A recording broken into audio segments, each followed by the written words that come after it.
Baik, saya akan menjawab pertanyaan nomor 2, yaitu 3 tahapan penting dalam melakukan analisis sisi target aktif pada virtual screening untuk memprediksi potensi obat COVID-19.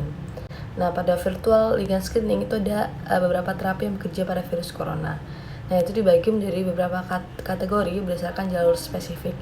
Nah, yang pertama itu ada yang bekerja pada enzim atau protein fungsional yang penting bagi virus. Nah, di sini itu dia bekerja untuk mencegah sintesis dan replikasi RNA virus.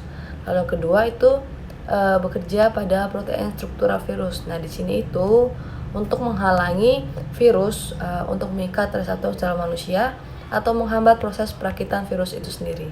Lalu yang ketiga itu faktor penghasil virulensi untuk memulihkan kekebalan bawaan inang. Nah, yang keempat itu ada bekerja pada reseptor atau enzim spesifik inang untuk mencegah virus masuk ke dalam sel inang. Nah, kita akan bahas yang pertama, yaitu mencegah sintesis dan replikasi RNA virus. Nah, di sini sebagai protein fungsional yang signifikan dari coronavirus, NSPS itu terlibat dalam transkripsi RNA, terjemahan, pemrosesan, dan modifikasi sintesis protein, serta replikasi virus dan infeksi inang. Nah, di antara tersebut itu ada 3CL-Pro, PL-Pro, RDRP, dan helicase adalah target paling penting untuk pengembangan inhibitor molekul kecil karena fungsi biologisnya yang jelas dan situs aktif enzim yang vital. Yang kedua adalah menargetkan penghambat protein struktural virus.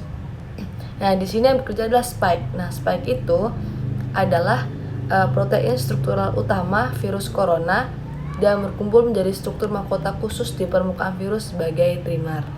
Nah, spike ini itu merupakan protein utama yang berinteraksi dengan inang dengan cara mengikat reseptor sel inang untuk memediasi invasi virus dan menentukan jaringan virus atau tropisme inang.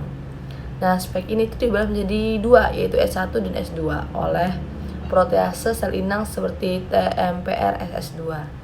Nah, fungsi X1 ini adalah untuk mengikat reseptor permukaan sel inang, dan S2-nya itu untuk memediasi fungsi sel virus dan membran sel. Nah, integritas struktural spike dan aktivasi pembelahan ini memainkan peran kunci dalam invasi dan virulensi virus. Strategi terapeutik untuk memblokir virus corona memasuki sel inang ini dengan menargetkan protein spike atau reseptor spesifik pada permukaan inang sangat berharga untuk pengembangan obat antivirus. Lalu yang ketiga itu yang tadi kita bahas adalah menargetkan faktor penghambat virulensi. Ada 3 faktor virulensi coronavirus, yaitu ada NSP1, NSP3C, dan ORF7A yang terkait dengan mengganggu kekebalan bawaan inang dan membantu pelarian kekebalan coronavirus. Nah, NSP1 ini berinteraksi dengan subunit ribosom 40S inang yang menginduksi degradasi mRNA inang secara spesifik dan juga menghambat produksi interferon tipe 143. Nah, NSP3C ini itu memiliki kemampuan untuk mengikat dengan ADP ribosa inang untuk membantu virus corona melawan kekebalan bawaan inang. Nah, antigen matriks sumsum tulang 2 atau BSD2 ini dapat menghambat pelepasan virus corona yang baru dirakit dari sel inang. SARS-CoV-2 langsung mengikat BSD2 dan menghambat aktivitasnya dengan menghalangi glikosilasi BSD245. Nah, bukti putih ini itu menunjukkan bahwa NSP1, NSP3C, dan ORF7A mungkin menjadi target potensial untuk penemuan obat antivirus. Lalu yang keempat atau yang terakhir itu target memblokir reseptor atau enzim khusus selang.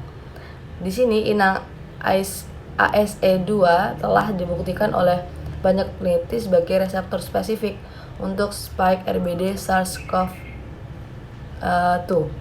Nah, penelitian terbaru menunjukkan bahwa reseptor inang SARS-CoV-2 konsisten dengan SARS-CoV, menunjukkan bahwa urutan spike RBD SARS-CoV-2 itu mirip dengan SARS-CoV-RBD.